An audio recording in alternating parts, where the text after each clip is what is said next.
Hey everyone, and welcome to Almost Cancelled. I am Peter, that is Connor, and we are going to talk about Westworld Season 1, Episode 8. It's called Trace Decay. Full spoilers for the episode as always.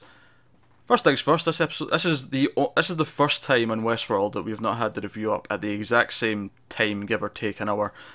Connor's internet was down at the usual record time, so not much we could do about it. Although, he could have not went to see Fantastic Beasts and Where to Find Them. I'm sorry, but priorities. Awful priorities. Anyway, let's get on with obviously episode 7 ended with the big Bernard revelation. Bernard's a host. Speculated that he was modelled after Arnold, and I have more thoughts on that based on a couple of things in this episode. So we'll start with him, his plotline.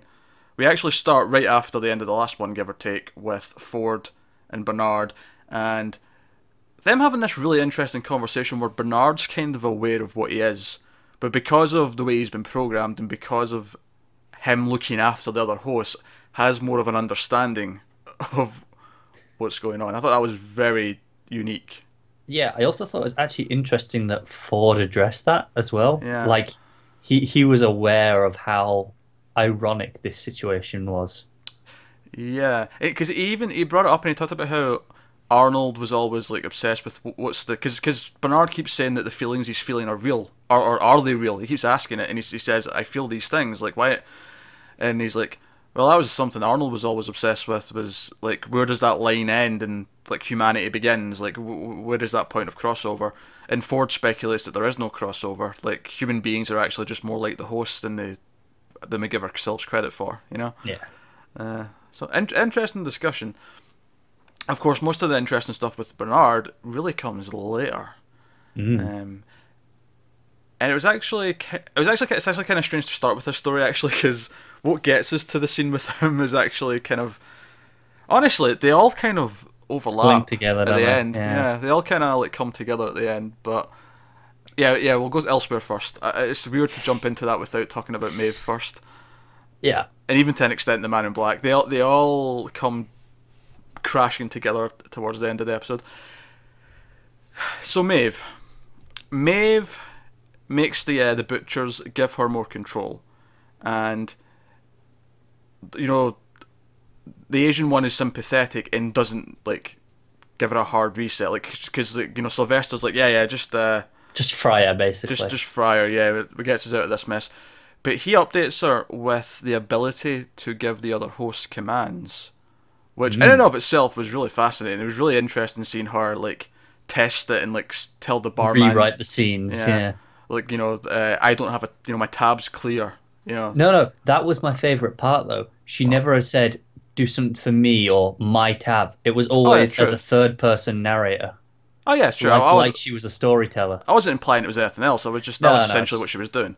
I just really want to point out that I found it really interesting how she was a narrator and not just giving commands. Yeah, it was when she goes outside and she sees like the two sheriffs decide to practice their quick draw on each other, and then they shoot each other, and that was basically just all her testing. And there was also these implications of her building her army to escape because she realized it wasn't going to be easy. And you get a sense that she might be, because we see Hector come in and she's like ready, like she's like, oh, it's time of the week, the heist is going down. So she's very much more self-aware, but at the same time you get this feeling that she's always in over her head. Definitely. Like it's never going to be as easy as she seems to even though she's doing a great job and she's really getting it, it's never going to be as easy. Of course, one of the most interesting things when she's with the butchers and she's talking about her own coding and how she's looking at it and analysing it. She's like, there's like parts of me that are old, much older than anything else, and there's also parts that are kind of locked away that are just out of reach. And as soon as she said that, I was thinking, wait, is she talking about like the hidden Arnold stuff that's like deep in there? And then she immediately says, "Who is Arnold?" I was like, oh, jeez. Yeah. No subtlety on that one. No, that was like, in your face. That was like, oh right, she went there. Which made it stand out even more because of how subtle the show has been. I think it works really well though, because she would just come out and say it. Like, yeah, she wouldn't have any concept of filtering it out. Yeah, it's like the characters who would just blatantly ask questions should just blatantly say the things, and And it's exciting for us because we're like waiting for these answers, or at least her acknowledging them. It at least confirms this idea that these older models have this hidden code in them, that have this extra programming. Yeah. You know? And why is she having all these memories? And so far, at least all the ones who seem to be having these memories and these loops and these kind of things going on, all seem to be older models that were at least in some capacity around when Arnold was around. Yeah. So, no, really, really interesting. But of course, it all kind of goes kablooey because she tries to, when she tries to enact her plan and everything's going down, she ends up having this weird loop moment where she goes back and she goes back to the whole Man in Black coming in when she has a daughter in the previous storyline, the previous setting, and she lashes out the same way she lashes out at the Man in Black in that scene. Which, I mean, I think for a start we've got to talk about how she can harm humans. Well, yeah, that's the I mean, in this episode, they play it as if they've programmed that into her. Like, that was one of the new things, along with the the controlling other hosts. Yeah. This was a new part of programming. So when that happens and she slashes Sylvester, it's like, oh, okay, that's pretty. Actually, see, during that scene, I was thinking, wait, how are you going to clean this up? You got a dead man like on the floor, but of course, I was thinking that. Yeah. But then she's like, oh, you better save him. Go on, he might be useful. Yeah. But no, but she slashes him in the exact same place in the neck as she does the Man in Black in the flashback. So that was deep within her. This ability to do this was in there. And we'll talk about what that means to the Man in Black in a minute, because, again, everything comes crashing together. It makes sense at this time of the season. It does. We're episode 8, 2 episodes left. It makes sense that things are finally starting to interlink a bit more.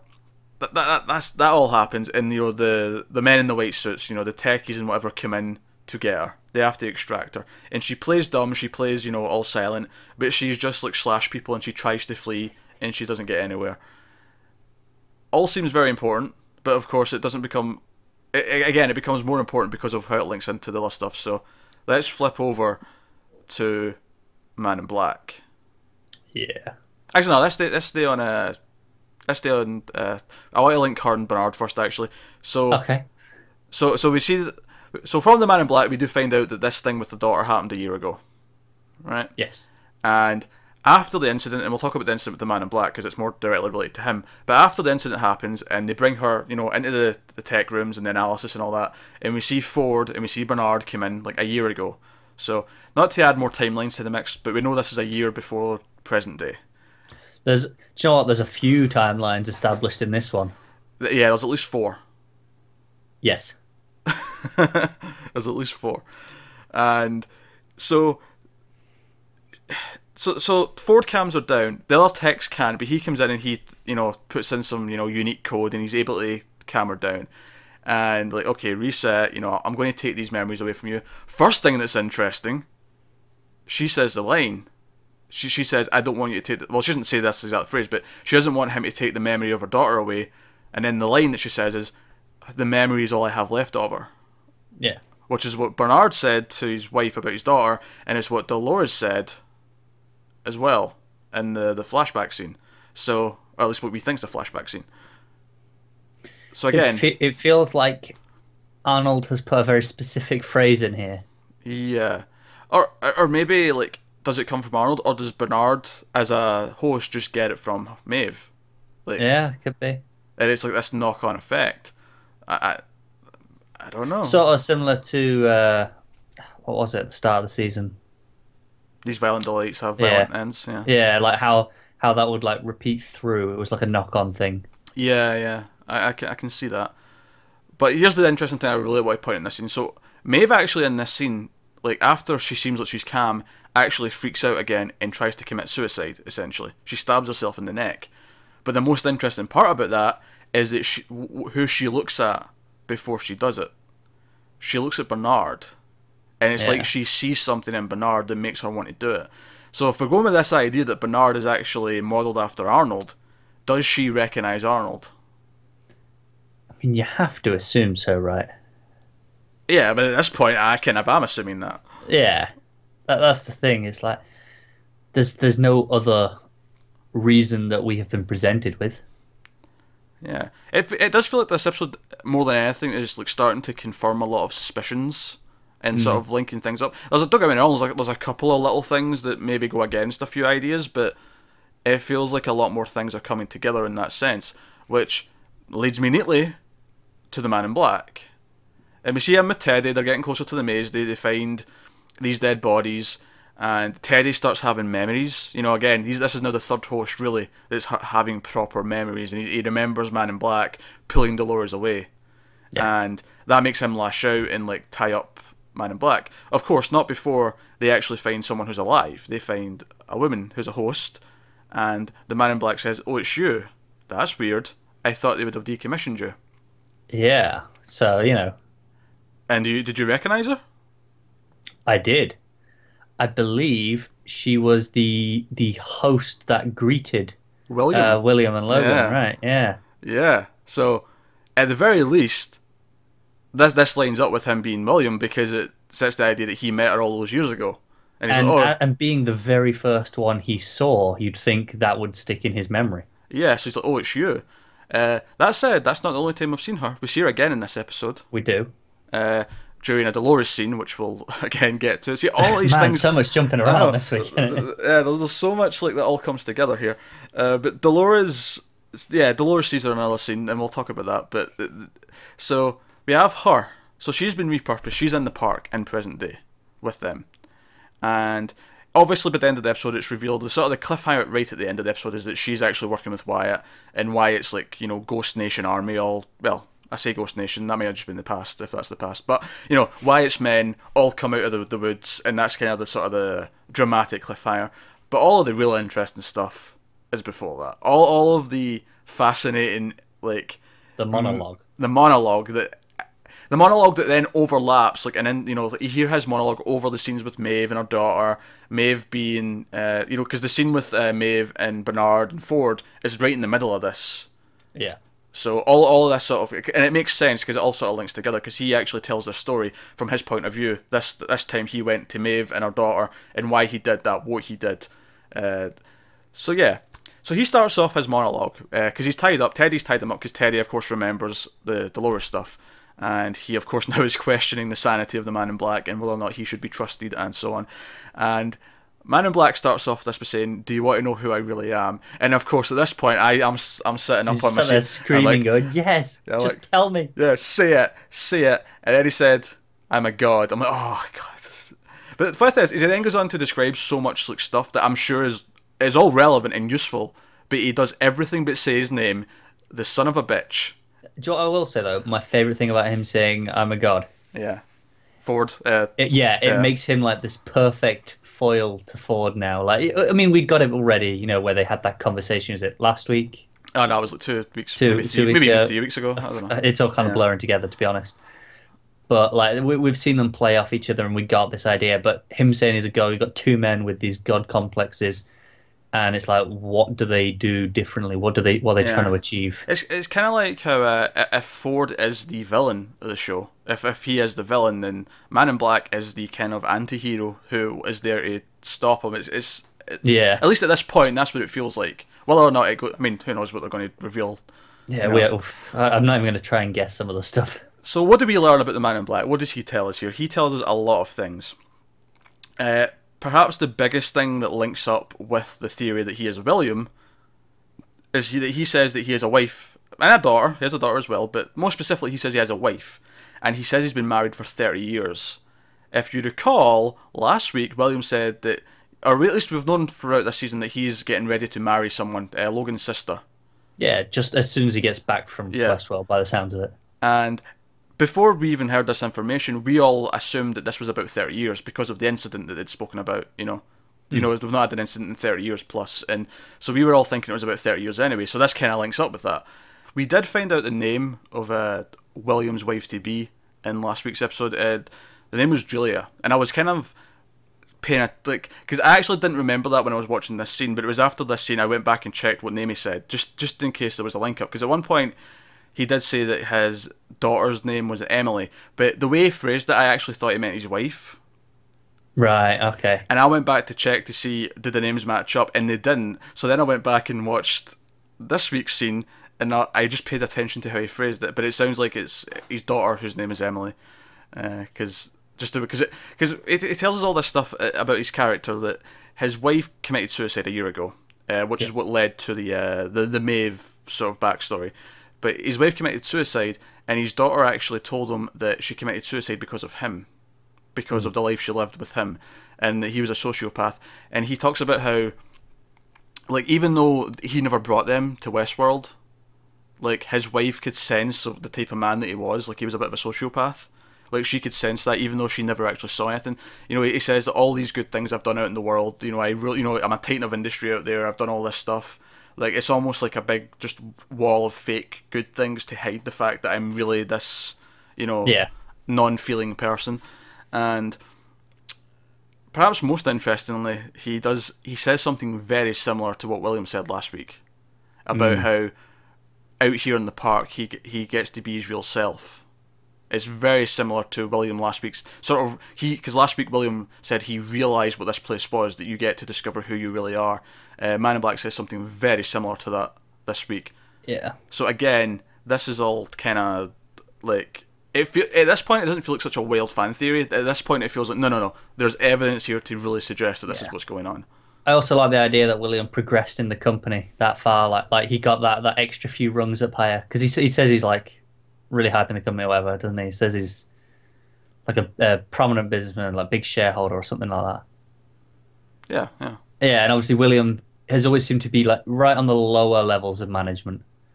So, yeah. well, he's worked his way up. Well, yeah, but now if you remember back when we found that out, and there was that whole thing with Logan, like sort of, you know, putting him down by saying, "Oh, you'll always be there." I suggested at the time, if he was the Man in Black, that it was kind of this whole experience that motivated him to actually like push himself. Yeah. You know, that this was, you know, the inciting incident for him to do all that. And this lines up with that perfectly. Like all this is kind of coming together. What this conversation does kind of prove me wrong on, there was a couple of things I said in that same episode about how, because we see the maze on like the coffin, they had the explosives in and all that, and I said maybe the reason why he's obsessed with the maze and the reason why he thinks there's a deeper game to the park is because of Dolores, and because of this whole adventure he's on right now with Dolores, and how that's like he sees her being more human, which William seems to be seeing her as more human, you know, and that would be sort of why he's obsessed. Whereas in this though, he actually does kind of tell us why he's obsessed. It was actually much more recent than that. It was a year ago. It was with Maeve. That he went to see Maeve and like kill Maeve and her daughter to see if he'd feel anything. You know, and he says to Teddy that he felt nothing. But the way she reacted, the way she tried to protect her daughter, and the way she ran out and tried to flee, like that was like a sign of life. And then she lands on what looks like the maze in the ground, and he says that this is when the maze revealed itself to me. And I wonder if maybe he recognises it from the past, if that's why it feels more important than it maybe would be. Yeah, because he goes, "Oh, that's not just a random shape." Yeah, but no, it's like the whole time he was speaking, I'm just like, oh man, like all these details are all like seeping out, and I'm just like, I'm on the edge of my seat, just listening to every word, like looking for key phrases. And there was a couple of them in there. There was the 30 years. There was the same line that William said last week. It's feeling really probable now. Yeah, I mean, sure, they could still surprise me and swerve it off, but it feels like they're seeding too much of it for it to not be. Yeah. It I'm gonna to keep it spoiler free there. It reminds me of how I felt during the first season of Mr. Robot, where it was like, sure, it might not be, but there's just enough stuff every time that makes me think this probably is the case. There was a point in that season where it was a definite, like, no, this is what's happening, this is what's going on. So when they revealed it, and even when they eventually did reveal what was going on in Mr. Robot, they played it like, yeah, you figured this out along the way. You were kind of supposed to. Yeah. Yeah. And here I feel like, you know, credit to the first person who came up with this theory, you know, back, you know, in episode 2, because you've seen it before a lot of other people did, but I do think that most of us probably would have started having these thoughts a little bit later. I think the last like 3 episodes specifically have been leading, you know, putting a lot of little hints and a lot of little. I think if nothing else, this episode, because of the stuff with Dolores and her, well, her confirming that we have multiple timelines here, would, you know, maybe set you to start thinking about things. Well, yeah, I don't think I have grinned and like, you know, felt as connected to the show quite as much as when Dolores utters the word, or utters the sentence, "When are we?" I'm Yeah. like, yes, Dolores, yes, you're asking the right questions. When are we? Yeah. You know, it's exactly 'Cause it. her stuff alone establishes at least 3 timelines. It does. When they all are, I mean, still kind of up for grabs. We're trying to put the pieces in place. There's also the possibility that what we're seeing with her isn't necessarily what we're seeing with William at the same time. Because there's a lot of times in this where you see her and William should be there in shot, but he's not. Oh, and let's go through this in order because I feel like I have a thing on that, but I don't know Okay. how to say it without talking about Yeah. it in order. So Dolores and William, they go off the train last episode. They're getting close to what she calls home, and they encounter a man who's dying. Like, they encounter a bunch of dead soldiers, but there's one man in particular who's still alive. He's still kind of just kicking for a little bit. And Dolores is really sympathetic and wants to try and help him, and she goes to get water. And William, almost out of character slightly, is kind of like, there's not much point. Like, he's clearly a goner. Yeah, it feels like, he's becoming the Man in Black. He's becoming very aware that, do you know what? They're not people. This is just part of a game.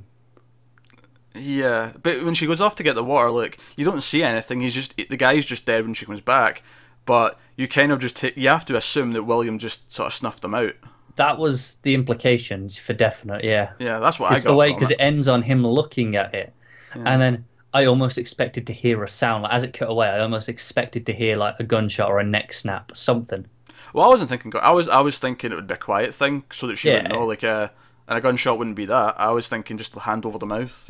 Hold Yeah, the nose. So I just expected to hear something. That's how clear the implication was. nah, they've left it wonderfully ambiguous enough that Yeah, theoretically he couldn't have, but I'm pretty sure he did. Like, it feels so it lightly. feels like he did. Yeah, Yeah. But yeah, so they get to the place that she's been looking for, and this is when things start to really get wonky and timey-wimey and what's Yes. going on. So she looks down and she sees the town, and it seems like William sees it as well, but as she walks towards it, it's like we travel through time almost. Like, from Dolores' perspective, we are now in a different time when she walks into the town and we see the host that was the one who greeted William on the train and is in the other storyline right now with the Man in Black. We see Maeve in this town. Yeah. We see, I think, the tattooed lady as well, who's with Hector, was one of the women dancing in that scene. it may well have been. There was quite a few people there Yeah. that I didn't catch everyone. Yeah, but they're all learning to dance, and I almost it felt like they were teaching them to dance to be more human. It felt like almost like this was pre-park opening timeline. It did. It was. It felt very early. If not Yeah, necessarily pre-park opening, it's year one. yeah. And Dolores, of course, the scene ends with Dolores turning round and seeing herself, and she tries to shoot herself. Like, the one she looks at tries to shoot herself, and that's when we come back and William comes up and says, "Whoa, what are you doing?" and puts the gun down. And then we're in what looks like the present day version of this town with the church just like sneaking up out of the ground, buried underneath, that we've seen with Ford. But before we That means this is still the past, because Ford dug up this. We've seen him dig up this whole area. True. Before we even get, I've got something to say before we even get onto theories about that. So, assuming this is in the past, and that would mean that we don't really know what Dolores is doing in the present. Obviously the Man in Black dragging her away was, in the present when it happened. Because that was, recent. And Man in Black's clearly in the present. Well, at least as far as we know. I mean, As far as we know, yeah. who knows if different timelines will be introduced that are more futuristic than that. But because Dolores keeps flashing between things, and she keeps sort of like having these weird memories that all seem to be kind of interlinking with each other, I actually think that present day Dolores is also here. Yes. I think she's like retracing her steps, like she's remembering this like adventure, and she's retracing, and she's like there as well in present day, and that's why she's seeing herself. Yeah, I think it's interesting because I think that's one of the few times we're following present day Dolores, or maybe slightly in the past based on what I just said about the church, because it's on her perspective when she turns round and sees her holding the gun. but then we flip over to her with the gun, right? Like it swaps perspective from who we're Yeah. with. So it's like, no, this is two separate times. Which then leads me to say, so obviously when William like pulls the gun down and says we need to go, like we're in what looks like near, recent times because the church is buried underground. But I would speculate that that's not what William's seeing. I agree. I don't think William's seen that. I think William's still seeing the structures because it feels like we're seeing this from her weird perspective where everything's sort of blowing together. And like before when he's seen it, there was stuff there, but he doesn't seem to be reacting as if anything, Yeah, and we've seen from Bernard, they are not afraid to show us from their perspective, like the door. They are not afraid to hide things from us, yeah, exactly. just based on their perspective. So when he pulls that gun down and we see it looks like it's all buried, I don't think that's what he's seeing. I think that's what she's seeing because she's having this weird memory loop sort of thing going on. Yeah. So which is why I almost think that ever since Dolores like met up with William, I think the entire thing's from her perspective. So that when things like this happen, it's not that like weird stuff's going on necessarily like outward. It's just that it's from her perspective, and she's remembering this story, but she's occasionally like blinking back into the future or present day. Yeah, it's like she's experienced everything at once, isn't she? Yeah, kind of thing. Yeah. So like her going through this is her remembering the story with William, which again I think for me leads me to believe more likely that he is the Man in Black because this is why it's like this big moment for her past and why maybe Man in Black doing what he did in episode 1 is what's triggered this sort of sequence of events. Yeah, and just to give credence to that, this is obviously the same thing that's happening to Maeve, and we see her physically replay her actions. Like she takes the same steps. Exactly, yeah.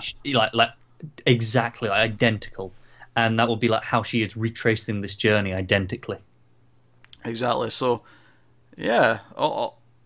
I mean, they're probably going to completely like turn it on our heads next week or whatever. But right now, it feels like a lot of it's making a bit more sense, at least to me. Yeah. There was one other big thing for me.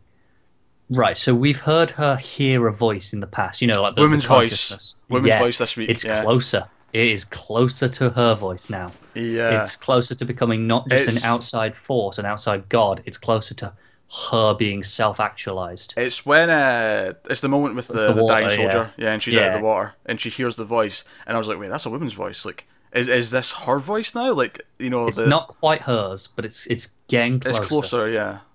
It's closer. That whole idea again, going back to when this was explained to us, that it's like hearing another voice, like it'd be Arnold's voice that it should hear until it would kickstart her own like thought process to the point where she's having her own voice in her head, like we all do. I really want to go back and listen to that now, and see if that voice she heard is actually Bernard's. I did actually see some people say that they thought it did sound like his. After last week. Well, not actually. I mean, I'd have to go back and that's what I mean. I'd have to go and check. I think it's always been slightly sort of like distorted. Like there's even in this one again, it's like mixing her voice with someone else's, and there's like a bit of like a not computerized, but like a sort of like a artificial, it's like a digitized echo, isn't it? Like like an echo, sort of also maybe slightly bassier as well, just to obscure it a little bit. Yeah. But yeah, there's definitely something there. It is, but I thought it was just how it was suddenly a female, where it was very distinctly just a male before. Yeah. It's like, and obviously we spoke about how this whole theory at length. It was just like, oh, this is closer to becoming her. Yeah, and of course after they leave there, we're clearly back in at least a more normal version of their timeline because they run into Logan, which is kind of their cliffhanger at the end of the episode, and Logan seems pissed. Yeah, well, he is a bit of a dick, so He is. And of course, one thing we didn't mention with Bernard, which I am sure people would be throwing their hands up in the air and screaming at us if we didn't talk about, was Elsie. Aye. And more specifically, so when we get towards the end of the episode again, we see Ford with Bernard, and this is like, he's had Bernard like clean up all the evidence of Teresa, and we had that thing with Hemsworth, Light, who comes and talks to Bernard, and Ford's already wiped the memory of like his relationship with Teresa so that he won't feel the pain and the panic. Which, by the way, that was a phenomenal scene when he is like panicking and like crying, and then Ford says, "Alright, turn off your emotions," and like he just Jeffrey Wright just kind of slopes back into like default position, really, really good. But yeah, so Hemsworth like comes and like speaks to him and is like, yeah, it's my place to know what's going on in the park. He didn't know about anything else that's been going on in the last couple of weeks, so I just want to point that out. You know, shit security guy, by the way. He isn't very good, is he? But he knows they were sleeping together. And Bernard, of course, is all, this doesn't mean anything to me, you know. Yeah, it's like I barely knew her, I think he says. Yeah. Yeah, I was just using that line because that was Yeah. the stock line for them when they're looking at something they don't understand.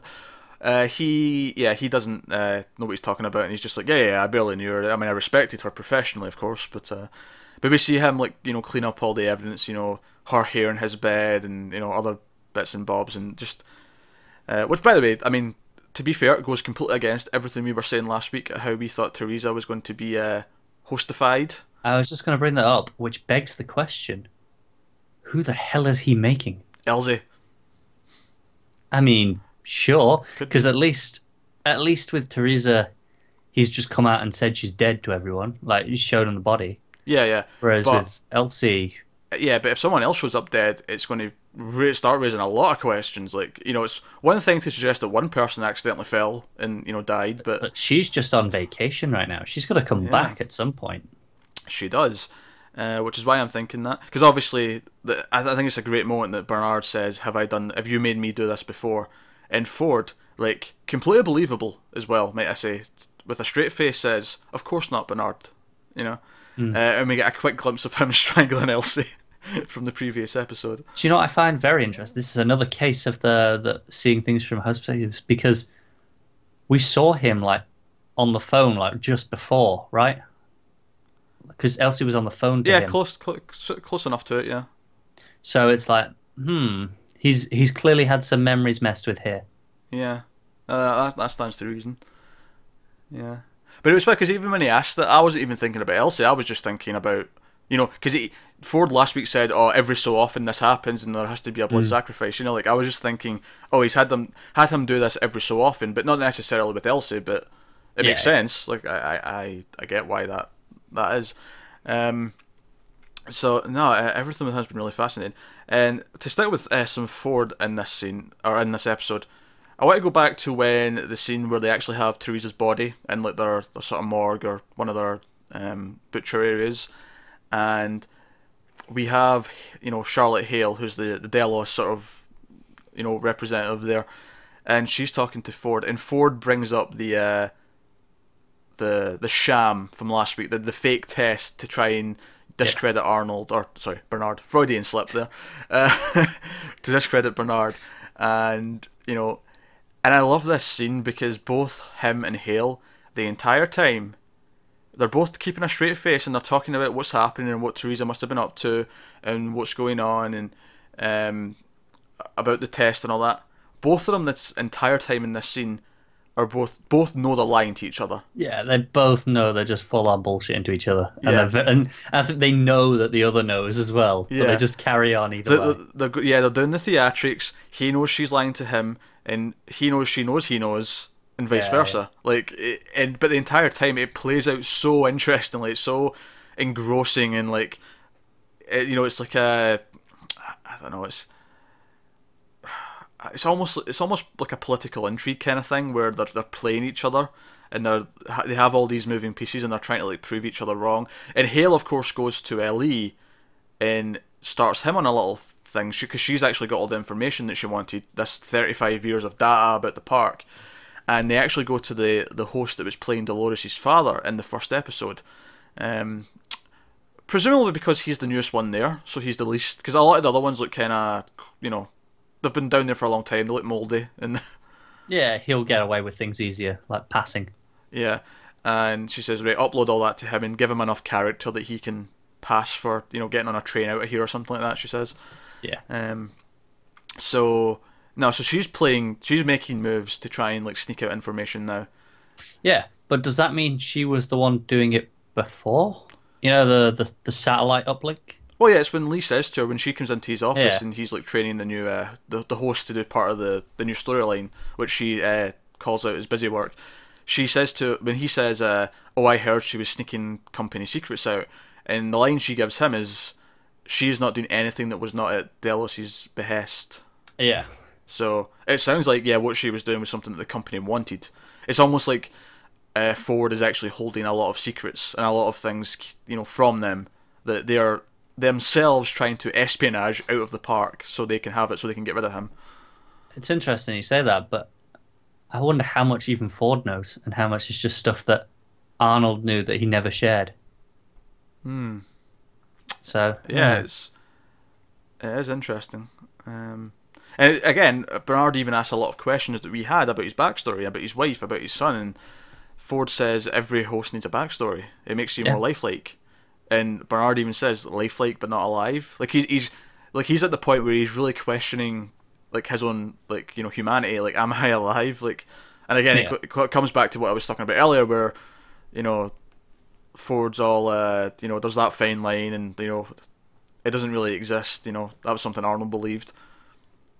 But then is Bernard questioning that, like, because he's based on Arnold? Like, is that why he's saying these things? It's that, but then you could go, but maybe he's questioning it because he has this knowledge of the fact that he is a host, but he knows he has these feelings because of his ability to work on hosts. Because he's head of what behavior, is it? Yeah. So it's like he has this understanding of them while being one, so he has to question himself at this point. So it could be just because of that. Yeah, I just don't know. It's funny actually, because I was so quick to get the Man in Black and Dolores stuff that we did skip a lot of that Bernard stuff earlier on. But yeah, we did. But no, that's that's the episode. There's probably other details that I'm misremembering. The stuff with the butchers I think's interesting, like the way they're reacting with Maeve, and the way she seems to have control over them, but does she really? I even wonder, like, were you right that they're all hosts as well? Can they secretly do all this?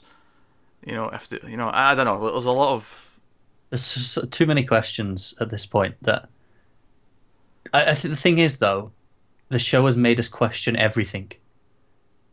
Which I think is one of the themes of the show, because the whole idea of the show is that the hosts are questioning their own reality. So it's almost this really quite genius power play on us that they're making us question everything as well, which could very easily be frustrating, but it's not. It could. That's what I mean, though. But the fact is, like, always saying, "Oh, it could be this, could be that."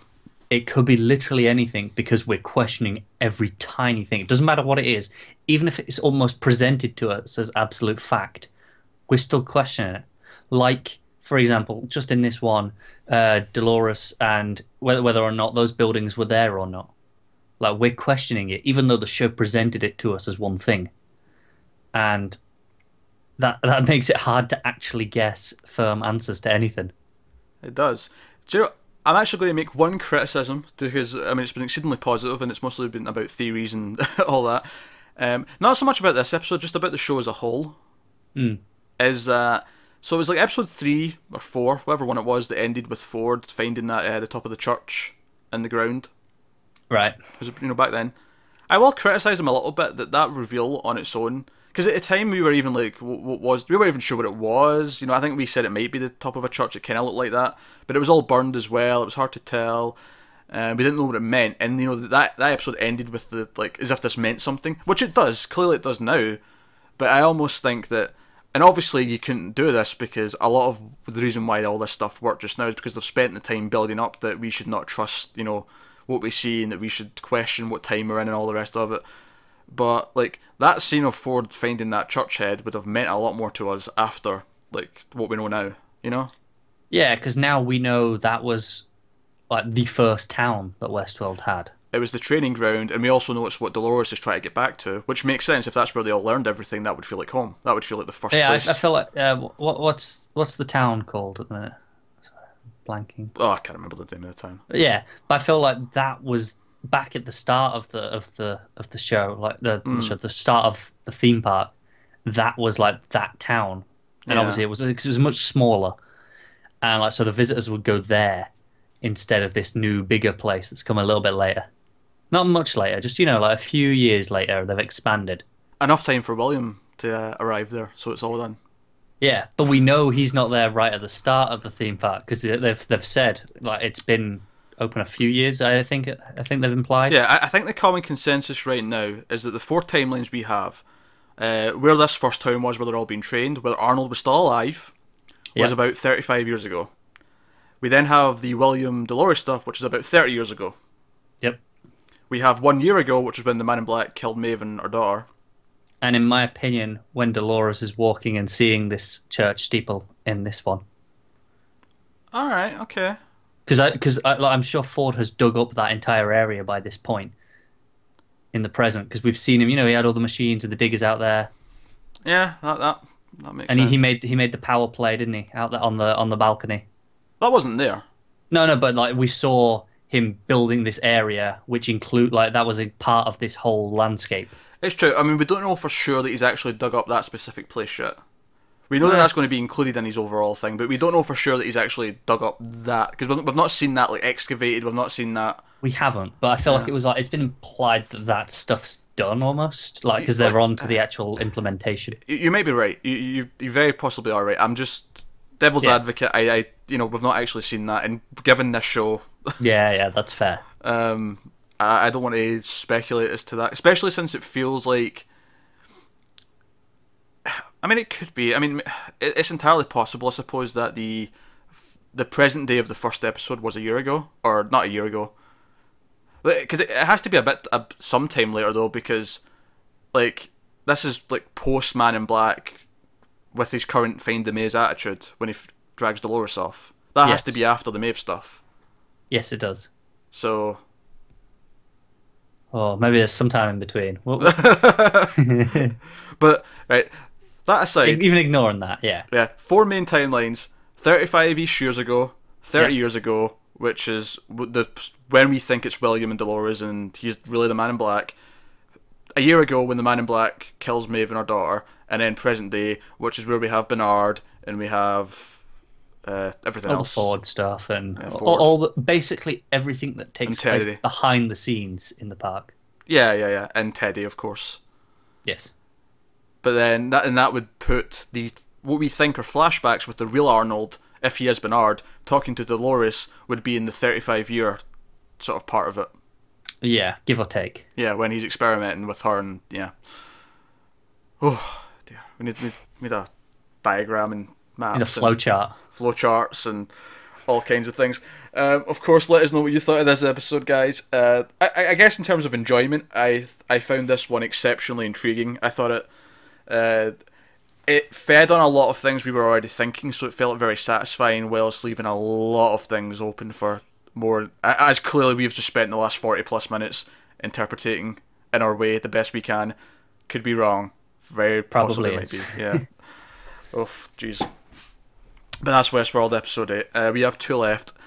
Who knows how much theory? Because I'm expecting so much that the finale is going to drop something on us that's going to leave us like reeling. That's the thing. It's like, again, to kind of go back to Mr. Robot. It's like, yeah, there's stuff we know and we're piecing it together, but then there's something else that just drop on you out of nowhere that you have no clue is coming. And it completely makes you reconsider everything. Yeah. Reconsider everything that's already happened. It's like, how does this all fit? I would not be surprised to feel the same way at the end of this. I have a question. Did you catch the song in this one? Did you notice what it was? The first one, yes, not the second one. Yeah, the first one. That was the main one though. When Maeve goes back in. I may have the name. I don't know if this is actually the name of the song, but it's the House of the Rising Sun, isn't it? That one. Oh, that's the later one, isn't it? No, that's the one that's earlier on. Is that the earlier one? Yeah. Oh, I'm getting them mixed up then. Yeah, you're flipping them around. Because the other one's the Amy Winehouse one, the Back to Black. Yeah, I wouldn't have recognised that. It was the first one I recognised. Ah, right. So it's got a really famous intro to House of the Rising Sun. That's why I recognised it. Makes sense. Is that what it's called? Am I just... Yeah, I think it is. Yeah, okay. It's one of those things where I know the song, but like, is that famous part of the song actually the title? I'm pretty sure it is. Yeah, I don't know. Some of them throw you for a loop. Yeah. But no, that's Westworld, guys. Let us know what you thought. Wild theories, speculation. That awful pun. What awful pun? Throw you for a loop, really, in this bloody show. That was not intentional, okay? That was not intentional. Thanks very much for watching, guys. Like and subscribe and all that stuff. We should be back to a regular time to get this up next week. By hook or by crook, we will do our best. But only one later episode out of 8. It's not too bad, I suppose. So thanks very much for watching, guys. Like and subscribe. Keep watching TV. We'll see you next time.